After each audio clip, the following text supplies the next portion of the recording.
नमस्कार विद्यार्थी मित्रांनो, मी डॉक्टर स्वाती पुराणिक नेक्स्ट स्टेप अकॅडमी तर्फे तुम्हा सर्वांचं स्वागत करते। आमचं चॅनल आहे यूट्यूब चॅनल आणि आमचं मोबाईल ॲप आहे नेक्स्ट स्टेप अकॅडमीचं। जर तुम्ही आतापर्यंत डाउनलोड केलं नसेल तर अवश्य करा। BAMS प्रथम वर्ष, द्वितीय वर्ष आणि तृतीय वर्ष या सगळ्यांसाठी आम्ही त्यामध्ये व्हिडिओ लेक्चरची सिरीज टाकलेली आहे। जर आतापर्यंत तुम्ही केलं नसेल तर अवश्य करा। आपण आता या व्हिडिओमध्ये बघणार आहोत प्रथम वर्षाचा संस्कृत या विषयाचा पेपर 2। त्याच्यामध्ये जे काही विचारलं जातं, अष्टांग हृदयचे जे 7 अध्याय आहेत त्यापैकी आपण दुसऱ्या अध्यायाचा व्हिडिओ बघत आहोत। ह्याचे सगळे जे पुढचे व्हिडिओज आहेत ते पण त्यामध्ये डाउनलोड केले नसेल तर तुम्ही करून घ्या ॲप आणि त्याच्यामध्ये त्याचा लाभ घ्या। तसंच संस्कृतचा पूर्ण विषय पेपर 1 आणि पेपर 2 हे आम्ही 50 व्हिडिओज मध्ये कव्हर केलेले आहेत आणि त्या पूर्ण पेपरच्या 50 व्हिडिओज मध्ये तुम्हाला फक्त पासिंग म्हणून नाही तर स्कोर करता येईल अशा दृष्टीने त्यामध्ये तयारी करून घेतलेली आहे। Along with PYQs previous year question papers त्यामध्ये कव्हर केलेले आहेत। अवश्य त्याचा लाभ घ्या। त्याचप्रमाणे जर आतापर्यंत तुम्ही आमचं टेलिग्राम चॅनल जॉईन केलं नसेल तर ते पण जॉईन करा। तेथे तुम्हाला लेटेस्ट व्हिडिओजचे अपडेट्स मिळणार आहेत। ठीक आहे, तर आता आपण बघत आहोत अष्टांग हृदय दिनचर्या अध्याय। आपण पहिला श्लोक पाहिलेला आहे, ब्राह्मे मुहूर्ते उत्तिष्ठेत। ठीक आहे, स्वस्थो रक्षार्थम आयुषः। प्रत्येक शब्दाचा तुम्हाला व्याकरणाच्या दृष्टीने पूर्णतः फोड करून सांगितलेली आहे। ठीक आहे, तर आता आपण बघणार आहोत दुसऱ्या श्लोकामध्ये काय आहे। हा सगळ्यात महत्त्वाचा विधी आहे, दंतधावन विधी। दंतधावनासाठी कोणतं आपल्याला सांगितलेलं आहे, अर्क, न्यग्रोध, खदीर, करंज, ककुबादिजम, प्रातर्भुक्त्वा च मृद्वयम, कषाय कटुतिक्तकम। त्याच्यामध्ये पुढचा श्लोक आपण ह्यामध्ये घेऊयात कारण दंतधावन विधीचाच तो पार्ट आहे। कनिन्यग्र समस्थौल्यम प्रगुणम द्वादशांगुलम, भक्षये दंतपवनम दंतमांसान्य बाधयन। आता आपण ह्या प्रत्येक शब्दाचं संस्कृत व्याकरणाच्या दृष्टीने पेपरमध्ये कशा प्रकारे प्रश्न विचारला जातो ह्याचं बघणार आहोत। नीट लक्ष देऊन तुम्ही हा व्हिडिओ बघा, ऐका आणि जिथे जिथे तुम्हाला काही वाटेल नोट्स काढायला विसरू नका। तर अर्क, न्यग्रोध, खदीर, इथे बघा तुम्ही अर्क, न्यग्रोध, अर्क म्हणजे रुई, न्यग्रोध, ठीक आहे, खदीर वृक्ष, करंज, ककुभ हे सगळे काय झाडांची नावं आहेत। आदिजम, प्रातर्भुक्त्वाच, प्रातः आपण ब्राह्मे मुहूर्ते उत्तिष्ठेत पाहिलं ते प्रातः सकाळचं। भुक्त्वाच सकाळी उठून, भुक्त्वा काय अव्यय आहे, आपण बघूया च हे अव्यय आहे।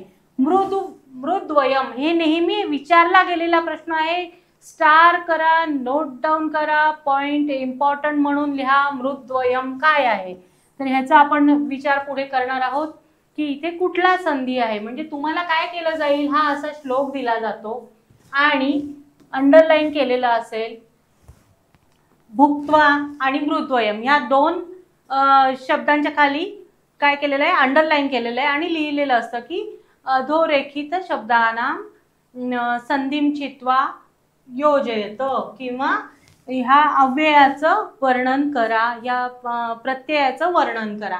मग ह्या जिथे जे काही असतं तुम्हाला या शब्दांचं ते सगळं तिथे सांगणं अपेक्षित असतं। अन्वय लिहिताना सुद्धा तुम्हाला कुठलं कारक आहे ते आधी सांगावं लागतं आणि मग अन्वय लिहिणं अपेक्षित असतं। तर आपण बघणार आहोत मृद्वयम मध्ये पण बघा, मृदू प्लस अयम असा हा काय होतो, इथे यण संधी होतो। कसा होतो आपण पुढे बघूयात। कषाय तिक्त कटुकम, तुम्हाला माहिती आहे आयुर्वेदामध्ये 6 रस सांगितलेले आहेत, मधुर, अम्ल, लवण, कटु, तिक्त, कषाय। ठीक आहे, तर मधुर, अम्ल आणि लवण म्हणजे गोड, आंबट आणि खारट हे 3 रस सोडून कषाय, तिक्त आणि कटू म्हणजे तिखट, तुरट आणि काय म्हणायचं कडू ह्या रसांचं सेवन हे केलं पाहिजे। कशासाठी, दंतधावनासाठी। दंतधावनासाठी जे काही आपण वनस्पती घेणार आहोत त्यांचा रस कोणता आहे, तर कषाय, कटू किंवा तिक्त रसाचा आहे.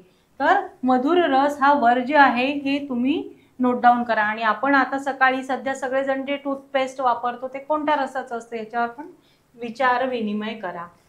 तर कनिन्यग्र, आता ते जो काही ब्रश बनवायचा आहे सगळं नॅचरल आहे, याचा अर्थ बघा तुम्ही.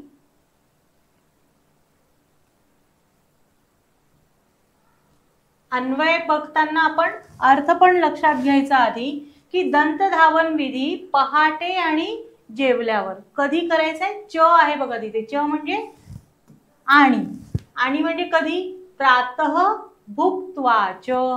ठीक आहे, म्हणजे सकाळी उठल्यावर आणि जेवल्यावर. म्हणजे तुम्ही जर 2 वेळा 3 वेळा काही खाल्लं असेल तर त्यानंतर सुद्धा तुम्ही दंत धावन करणं अपेक्षित आहे असं आपल्याला आयुर्वेद सांगतो. काहीही खाल्ल्यावर, भुक्त्वाच, भुजभुंजने धातू आहे त्याचा अर्थ खाणे. ठीक आहे, काहीही खाल्ल्यावर कोणते कोणते वृक्ष सांगितले, रुई म्हणजे अर्क, न्यग्रोध म्हणजे वड, खदीर खैर वृक्ष, करंज, ककुंभ, अर्जुन इत्यादी पासून उत्पन्न झालेले. म्हणजेच आणि त्यातही त्यांनी काय सांगितलंय, कषाय तिक्त कटुकम. मग ह्याचं तुम्ही कषाय तिक्त कटू रस असलेले इतर वृक्ष सुद्धा त्यामध्ये इन्क्लुडेड आहेत. फॉर एक्झाम्पल लिंब आपल्या सगळीकडे खूप अवेलेबल आहे, लिंबाची काडी, तर ती जरी तुम्ही घेतली तरी सुद्धा चालू शकतं. इत्यादी पासून उत्पन्न झालेले मऊ अग्रभाग असलेले, त्याचं अग्र म्हणजे पुढचं टोक, त्या लिंबाच्या किंवा करंजाच्या काडीचं पुढचं टोक कसं पाहिजे आपल्याला, मऊ पाहिजे, जेणेकरून आपण जेव्हा दंतधावन करणार तर हिरड्यांना जखम होता कामा नये. ठीक आहे, पुढचं टोक कसं पाहिजे, मृदू पाहिजे. त्यानंतर कषाय तिक्त कटू रसाचं पाहिजे.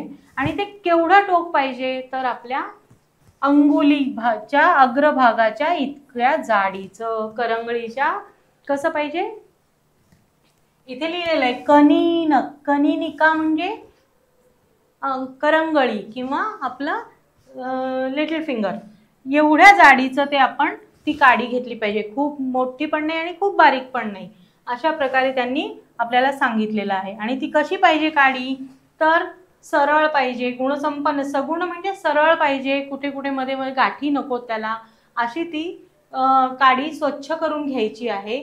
आणि तिची लांबी किती सांगितलेली आहे, तर 12 म्हणजे 12 अंगुल ती लांब पाहिजे. अशी जी काही आहे ती दंत पवन, पवन म्हणजे पण धावन. ठीक आहे, तर अशी अंगुली आपण दातांना इजा न होता ती दंतधावनासाठी वापरायची आहे म्हणून सांगितलेलं आहे. हा झाला याचा अर्थ, सामान्य अर्थ. आता आपण बघणार आहोत की यामध्ये व्याकरण भाग काय काय आहे. तर परीक्षेमध्ये तुम्हाला विचारलं जाणार आहे संधी विच्छेदम कुरुतो. हा अशा प्रकारे जर का तुम्ही व्यवस्थित विच्छेद केला सगळ्या सूत्रांसकट तर तुमचे 5 आउट ऑफ 5 मार्क्स. ठीक आहे, एका संधीला. आणि किती कमी शब्दांमध्ये तुम्हाला ते पूर्ण मिळणार आहेत, लक्षात घ्या. तर हे तुमचे मार्क सिक्युअर करण्यासाठी तुम्हाला हा संधी प्रकार समजणं गरजेचं आहे. समजून उमजून तुम्ही लिहू शकाल. ठीक आहे, एक आपण एक्झाम्पल आता प्रातर्भुक्त्वाचं बघूया. प्रातः अधिक भुक्त्वा. ठीक आहे, तर हा प्रातः हा विसर्ग जो आहे त्याचा हा रेफ कसा झाला त्याचे हे सगळे स्टेप्स आहेत. Let us see. हा प्रातः जो विसर्ग आहे त्याचा आपण पहिल्यांदा काय करणार आहोत, तर सकार. विसर्ग संधीचे सेपरेट व्हिडिओज आहेत आणि ते आमच्या ॲपवर तुम्हाला उपलब्ध होतील. तर हा प्रातस. ठीक आहे, विसर्ग संधीमध्ये पुन्हा प्रकार वेगवेगळे आहेत. सत्व संधी आहे, उत्व संधी आहे आणि ते तुम्हाला तिथे नीट डिटेलमध्ये आणखी पाहायला मिळतील. प्रातस हा स आपण केलाय कशाचा, विसर्गाचा. कसं केलेला आहे तर पाणिनी महर्षींनी एक सूत्र दिलेलं आहे, विसर्जनीयस्य सह. विसर्ग म्हणजेच विसर्जनीय. विसर्जनीयाचं काय करायचंय, सकार करायचं आहे. हे सूत्र 8, 3, 34 म्हणजे 8वा अध्याय 3रा पाद आणि 34 नंबरचं सूत्र आहे. ठीक आहे, मग या सूत्रानुसार आपण या विसर्गाचा काय केलाय, सकार केलाय. त्यानंतर मग काय, प्रातस अधिक भुक्त्वा हे आपल्याकडे बनलेलं आहे. मग या सकाराचा आणखी एक सूत्र आपल्याकडे आहे, ते म्हणजे ससजुषो रुहू. जो सकार आहे किंवा सजुष शब्द आहे त्याला आदेश काय केला जातो, रु आदेश केला जातो. हे पण 8व्या अध्यायातलं दुसऱ्या पादातलं 66 नंबरचं सूत्र आहे आणि हे सगळे अष्टाध्यायी पाणिनीय अष्टाध्यायी मधले सूत्र आहेत. ठीक आहे, तर त्याला आपण रु आदेश केलेला आहे. कशाला, सकाराला. आधी आपण विसर्गाचा सकार केला, विसर्जनीयचे सह, सकाराला रु आदेश केला, ससजुषो रुहू. आणि मग या रूचा रेफ झालेला आहे. या र प्लस उ असं हे आहे बघा. मग या र प्लस उ मधला हा जो उ आहे अनुनासिक स्वर आहे तो, आणि मग तिथे आपण सूत्र लावतो उपदेशे जनुनासिक इत. मग तुम्हाला हे नीट लक्ष दिलं पाहिजे की उपदेश म्हणजे काय हे मी तुम्हाला वारंवार सांगितलेलं आहे. पाणिनी महर्षींनी जे काही 5 ग्रंथांची रचना केली आहे, धातुपाठ, गणपाठ, उणादी सूत्र, ठीक आहे, अष्टाध्यायी, हे सगळे उपदेशात गणले जातात. उपदेशातील अच, इथे ज जो आहे तो संधी झाल्यानंतर अचचा चचा जकार झालेला आहे जस्त्व संधीनी. अच म्हणजे स्वर आपल्याला माहिती आहे. अच अनुनासिक इत म्हणजे उपदेशातील जो अच अनुनासिक असतो त्याला आपण इत संज्ञा करतो आणि या इत संज्ञे करून आपण त्याचा लोप करतो, म्हणजे तो दिसत नाही. मग शिल्लक काय राहिलं आपल्याकडे, तर रेफ. आणि मग अशा प्रकारे हा रेफ झालाय आणि रेफस्य ऊर्ध्व गती, हा जो कोण आहे हा प्रातर भुक्त्वा. अशा प्रकारे आपल्याला ह्या स्टेप्सनी काय जमलं आहे, संधी आपला प्रातर भुक्त्वा. तुम्हाला आयदर प्रातर भुक्त्वा येईल किंवा प्रातः अधिक भुक्त्वा. मग तुम्ही हे तिन्ही सूत्र लिहिणं अपेक्षित आहे. अशा प्रकारे तुम्ही संधीचा अभ्यास केला तर तुम्हाला तिथे पूर्ण मार्क मिळणार आहेत, 5 पैकी 5. जसं आपल्याला इतर सब्जेक्ट्स अॅनाटॉमी, फिजिओलॉजी किंवा पदार्थ विज्ञान वगैरे असेल तर तुम्हाला भरपूर पानं लिहिणं अपेक्षित आहे, तसं संस्कृतच्या बाबतीत नाहीये. संस्कृतमध्ये स्पेसिफिक असणं गरजेचं आहे. ठीक आहे, फक्त तुम्ही संधी लिहिले, विच्छेद करून दाखवला तर तुम्हाला 5 मार्क नाही मिळणार. तुम्हाला तिथे सूत्रांचं एक्सप्लेनेशन गरजेचं आहे. पुढे बघूयात, आणखी एक असाच संधी दाखवलेला आहे, मृद्वयम. इथे बघा एकच सूत्र आहे, खूप सोपं आहे, फक्त त्याचं एक्सप्लेनेशन करून दाखवलंय. यण संधीचा पण व्हिडिओ आम्ही आमच्या ॲपवर टाकलेला आहे, बघितला नसेल तर अवश्य बघा. मृदू अधिक अयम. इथे जो मृद मधला उ आहे, मृद प्लस उ बरोबर मृदू होतो, हा आपण काय केला, उ बाजूला काढला आणि इथे समोर स्वर आलाय. मग हा स्वर संधीचा प्रकार आहे यण संधी. त्यामध्ये इको यणाची हे सूत्र आहे. आपल्याला माहिती आहे की इक प्रत्याहारामध्ये इ, उ, रु आणि लृ हे 4 वर्ण येतात आणि जेव्हा अची म्हणजे पुढे स्वर असतो याचं काय येईल, इको यण अची. म्हणजे अच म्हणजे स्वर समोर असताना इक प्रत्याहारातले वर्ण हे काय होतात, यण होतात. यण म्हणजे पुन्हा तुम्हाला माहिती आहे य, व, र, ल. ठीक आहे, तर हे यांना काय होणार आहे, इकला यण होणार आहे स्वर समोर असताना. मग हा उ जो आहे तो इक आहे का, तर आपण पाहतोय की हो, इ, उ, रु, लृ हे हा इक आहे. मग हा उ ला आपण आदेश काय करणार आहोत, व आदेश करणार आहोत इको यणाचीनी. मग इथे आपण व आदेश केलेला आहे आणि हा अ बदलतो का, हा बदलत नाही. याच्या हा स्थानिक वर्ण फक्त उ आहे आणि त्याच्या जागी आपण व केलेला आहे. आणि मग हा वकार जो आहे तो या अ मध्ये मिसळून आपलं मृद्वयम हे संधी रूप तयार होणार आहे. आय होप तुम्हाला समजलं असेल. तर अशा प्रकारे आपण एकेका शब्दाचं एक्सप्लेनेशन बघत आहोत. पुढे बघा, भुक्त्वाचं आणखी काय आहे, तर भुज धातू आहे, त्याला त्वा प्रत्यय लागलाय, हे अव्यय तयार होतं. तुमून प्रत्यय लागून अव्यय तयार होतं. तर प्रत्ययांचं तुम्हाला सखोल माहिती हवी असेल तर अवश्य तुम्ही व्हिडिओज बघा, आमचं ॲप डाउनलोड करा. प्रत्यय डिटेल्समध्ये दिलेले आहेत आणि समजायला मुलांना तुम्हाला सुरुवातीला अवघड वाटतील, पण तिथे इतकं बारकाईने सगळं समजून सांगितलेलं आहे. फॉर एक्झाम्पल, त्वा प्रत्यय लावून जे तयार होतं अव्यय ते कधी वापरलं जातं, तर भूतकालवाचक. एक क्रिया होऊन गेली आणि नवीन करायची आहे, 2 जेव्हा क्रियापद असतात एखाद्या वाक्यामध्ये तेव्हा आपण त्वा हे प्रत्यय वापरत असतो. फॉर एक्झाम्पल बालकः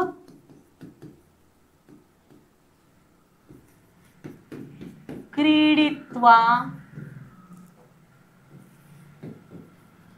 शयनम करोति. बालक काय करतोय? खेळून झोपतोय. असं जेव्हा सांगायचं असेल तेव्हा आपण काय त्वा प्रत्यय लावून. तसंच भुक्त्वा म्हणजे तुम्ही जेवण झाल्यावर दंतधावन करा असं सांगायचं होतं, त्यामुळे त्यांनी त्वांत काय प्रत्ययांत शब्द वापरला आहे. तर तुम्हाला लक्षात आलं असेल भूतकालवाची अव्यय हे तयार होतं त्वा प्रत्यय लावून. ओके, पुढे बघा. असं तुम्ही पूर्ण तिथे लिहिणं अपेक्षित आहे. कनिन्यग्र समस्थौल्यम. मी तुम्हाला सांगितलं होतं की कनिनिका म्हणजे करांगुळी किंवा करंगळी, आपली लिटिल फिंगर. कनिनी शब्द आहे हा. आणि मग इथे काय आहे? अग्र. अग्रभाग जो आहे कनिन्यग्र. मग हे कनिनी ई जो आहे, पुन्हा इको येण्याचीच हे उदाहरण आहे. ई प्लस अ जेव्हा असतं तेव्हा आपण यण संधी म्हणणार, कारण इकस्थाने यणस्यात. इकच्या जागी आपण काय करणार आहोत? यचा आदेश करणार आहोत. मग या ईच्या जागी इथे काय उरणार आहे? कनिन. ठीक आहे, कनिन. या कनिन मधला ई आपण वेगळा काढला, ईच्या जागी य आदेश केला, पुढे अ तसाच राहिलाय. हा अ या य मध्ये मिळाल्यावर त्याचं हे हलंत रूप नष्ट होणार आहे. आणि मग इथे काय होणार आहे? हा न हा अर्धा जो आहे हा य मध्ये मिळणार आणि कनिन्यग्र. आले लक्षात? इथे पण तुम्ही लिहिणं अपेक्षित आहे इको यणची हे सूत्र. ओके, म्हणजे मग तुम्हाला सूत्रासकट लिहिल्यावर तुम्हाला लक्षात राहणार आहे, शिवाय मार्क पूर्ण मिळणार आहेत. क्लिअर आहे? पुढे बघा.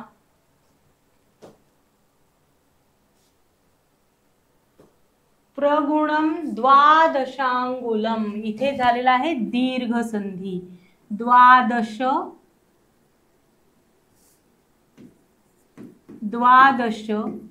मध्ये हा अ आहे प्लस अंगुल मधला अ आहे. या दोन्ही अ अधिक अ मध्ये दीर्घ संधी झालाय. दीर्घ संधीचं सूत्र आहे, पाहिलं नसेल व्हिडिओ तर पुन्हा एकदा बघा.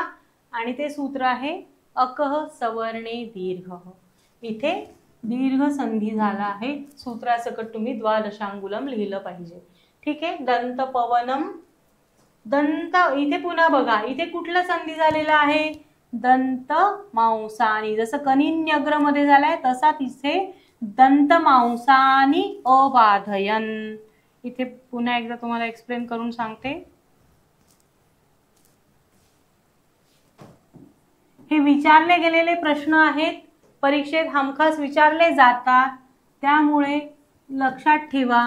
तुम्हाला जिथे जिथे सापडतील उदाहरणं पुस्तकात सुद्धा तिथे लिहून ठेवा.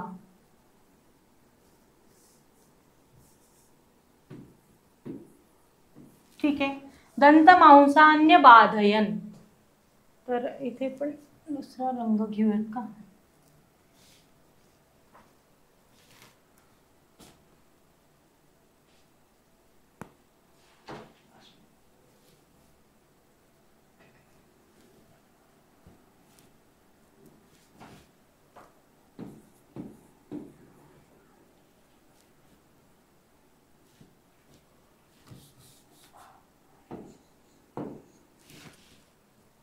एक मिनिट.